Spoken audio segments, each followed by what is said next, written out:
1 aos Coríntios, capítulo 15. A ressurreição de Cristo. Irmãos, venho lembrar-lhes o evangelho que anunciei a vocês, o qual vocês receberam e no qual continuam firmes.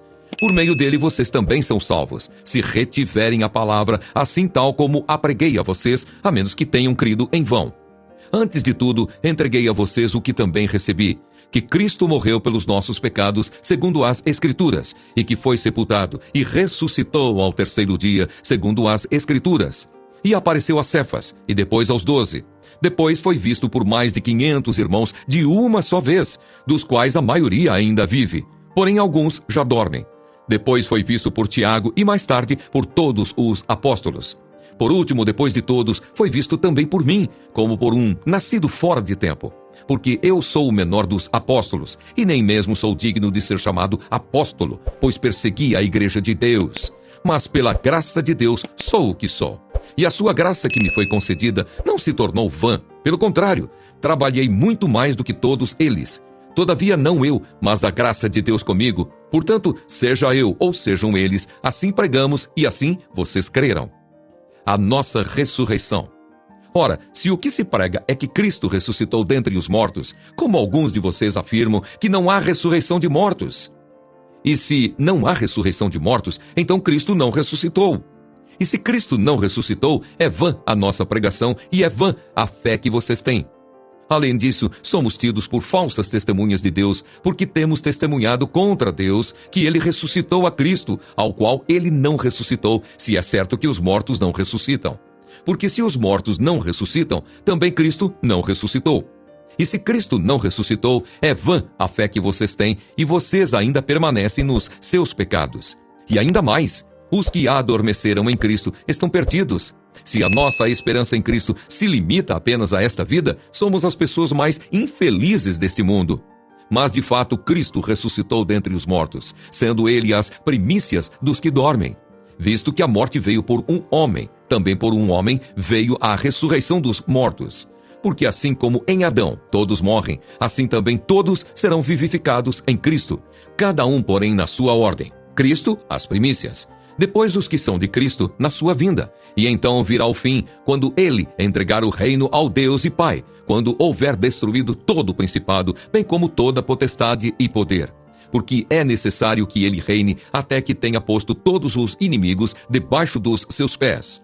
O último inimigo a ser destruído é a morte, porque ele sujeitou todas as coisas debaixo dos seus pés.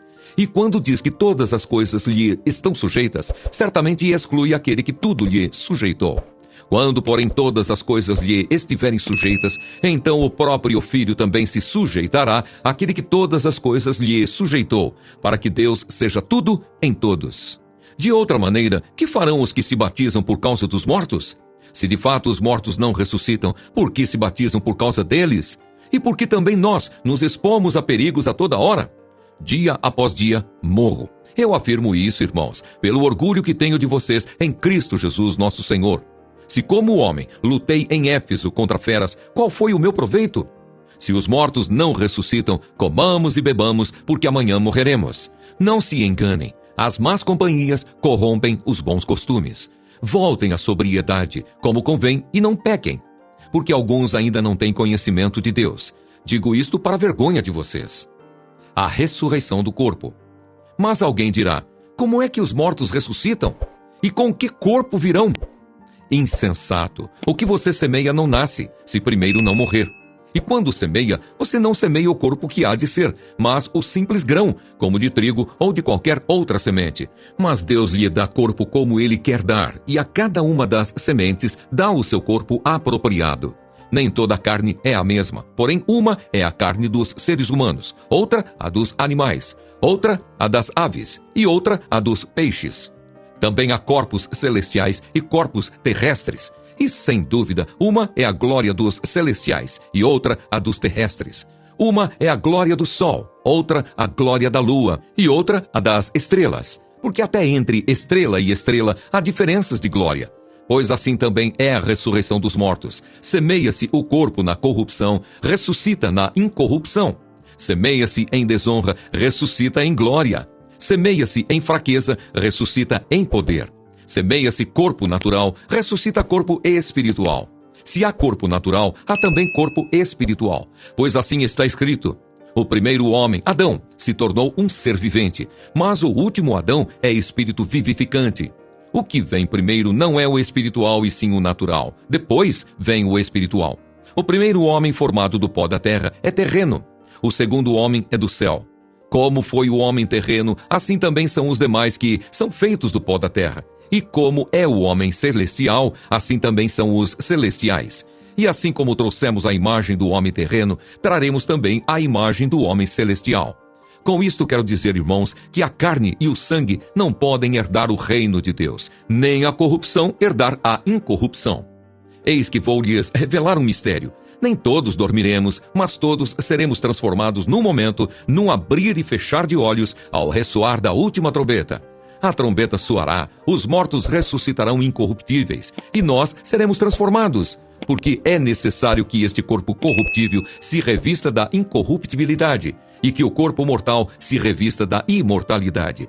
E quando este corpo corruptível se revestir de incorruptibilidade, e o que é mortal se revestir de imortalidade, então se cumprirá a palavra que está escrita: tragada foi a morte pela vitória.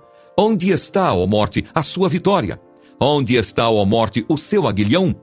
O aguilhão da morte é o pecado, e a força do pecado é a lei. Graças a Deus que nos dá a vitória por meio de nosso Senhor Jesus Cristo. Portanto, meus amados irmãos, sejam firmes, inabaláveis e sempre abundantes na obra do Senhor, sabendo que no Senhor o trabalho de vocês não é vão.